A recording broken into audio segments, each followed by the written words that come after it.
Graça e paz, meu irmão, minha irmã. Estamos aqui de volta com mais um estudo da Palavra de Deus. Nós temos estudado a carta de Paulo aos Gálatas. Hoje nós vamos estudar o capítulo 2, dos versículos 11 ao 21. E o tema da nossa lição é Vivendo conforme o Evangelho. Quero te convidar para juntos orarmos e darmos então início ao nosso estudo. Pai de amor, nós te louvamos, bendizemos e exaltamos o teu nome. Nós te agradecemos porque tu tens nos sustentado, fortalecido, nos abençoado. Te pedimos agora que tu venhas nos conduzir no estudo da tua palavra, pelo poder do teu Santo Espírito. Em nome de Jesus nós te oramos e te agradecemos. Amém. Gálatas capítulo 2, versículos 11 a 21 diz assim: Quando, porém, Cefas veio a Antioquia, resisti-lhe face a face, porque se tornara repreensível. Com efeito, antes de chegarem alguns da parte de Tiago, comia com os gentios. Quando, porém, chegaram, afastou-se e, por fim, veio a apartar-se, temendo os da circuncisão. E também os demais judeus dissimularam com ele a ponto de o próprio Barnabé ter se deixado levar pela dissimulação deles. Quando, porém, vi que não procediam corretamente segundo a verdade do Evangelho, disse a Cefas, na presença de todos: Se sendo tu judeu, vive como gentio e não como judeu, por que obrigas os gentios a viverem como judeus? Nós, judeus por natureza e não pecadores, dentre os gentios, sabendo contudo que o homem não é justificado por obras da lei, e sim mediante a fé em Cristo. Também temos crido em Cristo Jesus para que fôssemos justificados pela fé em Cristo e não por obras da lei, pois por obras da lei ninguém será justificado. Mas, se procurando ser justificados em Cristo, fomos nós mesmos também achados pecadores, dá-se-á o caso de ser Cristo ministro do pecado? Certo que não, porque se torno a edificar aquilo que destruir, a mim mesmo me constituo transgressor. Porque eu, mediante a própria lei, morri para a lei, a fim de viver para Deus. Estou crucificado com Cristo. Logo já não sou eu quem vivo, mas Cristo vive em mim. E esse viver que agora tenho na carne, vivo pela fé no Filho de Deus, que me amou e a si mesmo se entregou por mim. Não anulo a graça de Deus, pois se a justiça é mediante a lei, segue-se que morreu Cristo em vão. Amados, na semana passada nós estávamos vendo ali que Paulo está dando ali o seu testemunho e ele conta no seu testemunho a respeito de uma visita que ele fez em Jerusalém, onde ele se encontra ali com os líderes da igreja em Jerusalém, com os apóstolos, e ele vai tratando a respeito da unidade do Evangelho. Ele está ali acompanhado por Tito, que era um gentio, e ele fala que Tito, mesmo sendo gentio, não foi constrangido a circuncidar-se. Os apóstolos não obrigaram a Tito que se tornasse um judeu para que fosse salvo. E se estabelece ali uma verdade unificadora da igreja, que é a verdade de que todos, tanto gentios como judeus, são justificados pela fé em Cristo Jesus, pela fé no Filho de Deus, e nada além disso. A fé em Cristo Jesus é suficiente para a salvação. É isso que ficou estabelecido naquele encontro entre Paulo e os apóstolos em Jerusalém. A unidade da igreja, a unidade do Evangelho.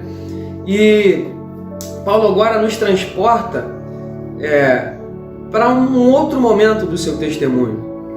Agora Paulo muda o foco e, em vez de se colocar ali ao lado de Pedro, em Jerusalém, que era a capital de Israel, ele se coloca agora contra Pedro, em Antioquia, que era uma cidade gentílica. Nas duas ocasiões, tanto nessa visita de Paulo a Jerusalém, quanto nesse momento em que Paulo se encontra em Antioquia, a preocupação de Paulo é a respeito do Evangelho.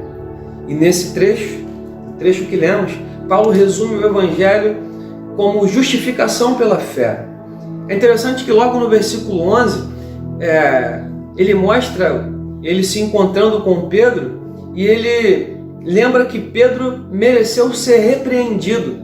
Paulo explica que Pedro tinha mudado os seus hábitos alimentares, aí no versículo 12, e ele diz que ele havia passado a comer com os gentios, mas que por algum motivo ele passou a se afastar, começou a se afastar dos gentios. Para os cristãos daquela época, ali do primeiro século, mais surpreendente, mais intrigante do que Pedro parar de comer com os gentios era justamente o fato de Pedro ter começado a comer com ele. Porque no Antigo Testamento a gente vê ali algumas leis de purificação que compreendem uma série de regulamentos a serem seguidos, e as pessoas seguiam essas leis para que se considerassem cerimonialmente limpas, né? Para que fossem aceitáveis a Deus, para que pudessem se apresentar a Deus em adoração. Então as pessoas não podiam se aproximar de Deus se tivessem ingerido determinados tipos de alimentos impuros, que eram considerados impuros, se tivessem tocado em coisas mortas, se tivessem contraído alguns tipos de enfermidade ou apenas tocado em alguém com uma enfermidade e assim por diante.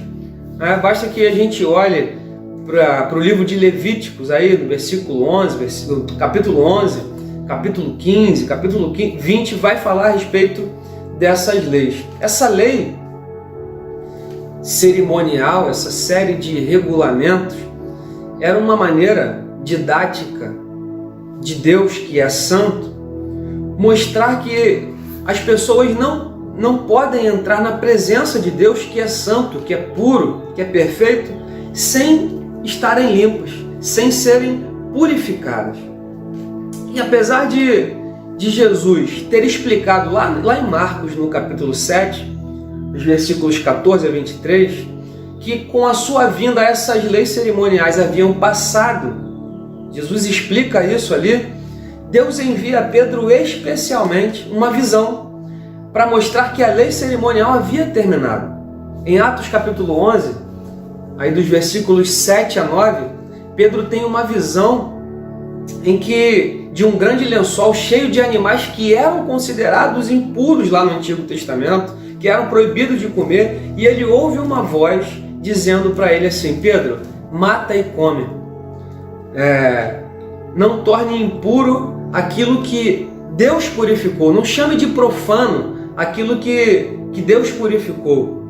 Logo em seguida, logo após essa visão, Pedro se encontra com um gentio arrependido, de nome Cornélio, e esse homem ele recebe a Cristo, ele nasce de novo, e Pedro então ele constata que Deus ele não trata as pessoas pelas suas preferências, mas qualquer um que recebe o Senhor, qualquer um que é justificado pelo Senhor, qualquer um que pratica o que é justo diante de Deus é aceitável a Deus, pode entrar na presença santa do Senhor. A partir dessa experiência, Pedro então muda os seus hábitos. Ele começa a comer com os gentios.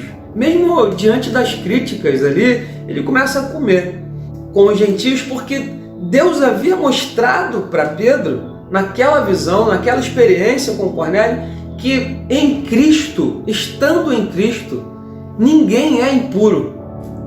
Não é pelo fato de comer ou não comer alguma coisa, né? Ou vestir ou não vestir determinada roupa, que a pessoa era considerada pura ou impura.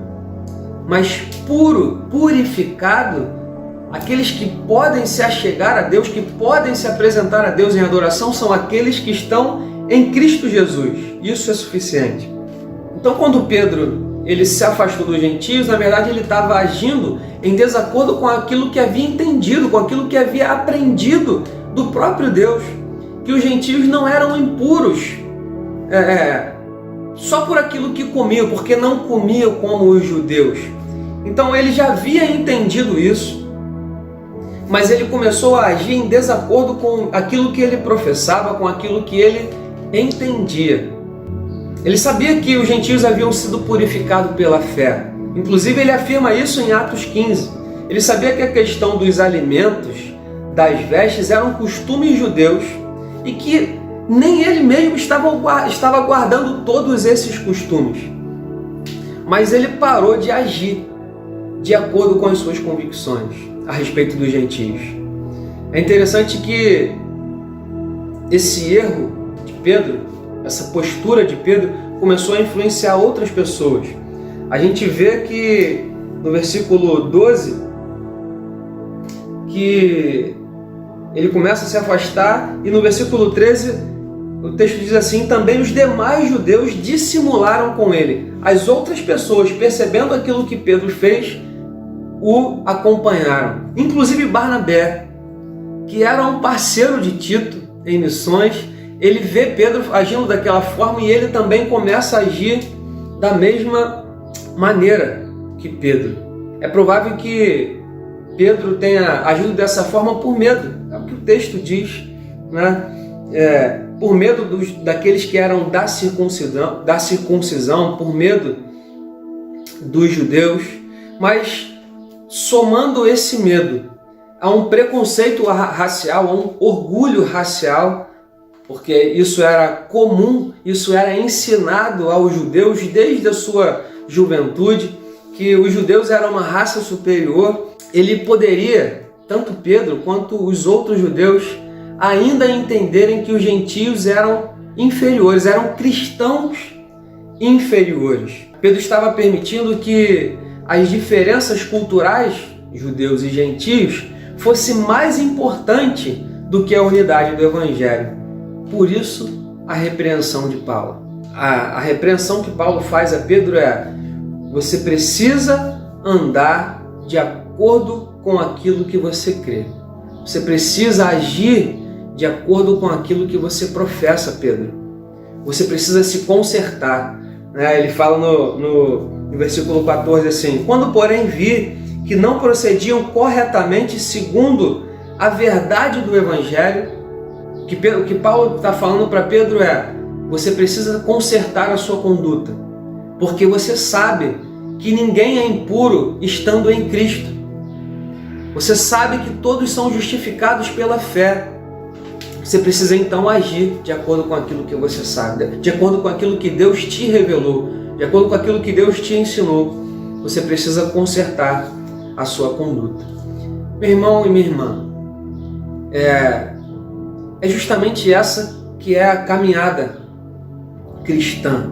O que é a caminhada cristã? Se você já recebeu o Senhor Jesus em seu coração, se você já o confessa como único e suficiente Salvador, se você crê que Ele é o Filho de Deus, você é salvo em Cristo Jesus, né? Você recebeu a salvação em Cristo Jesus.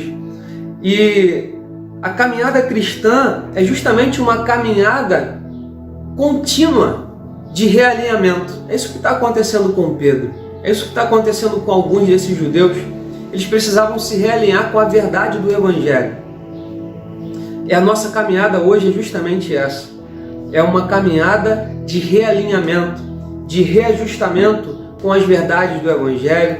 É uma caminhada de colocar as coisas, todas as áreas da nossa vida em conformidade com a verdade do Evangelho.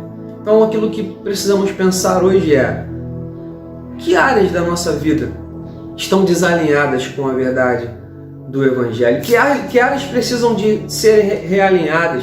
Que áreas precisam ser exortadas, colocadas no prumo, de acordo com aquilo que a palavra de Deus diz? Que áreas precisam ser adequadas novamente? Será que tem alguma área que se perdeu no caminho?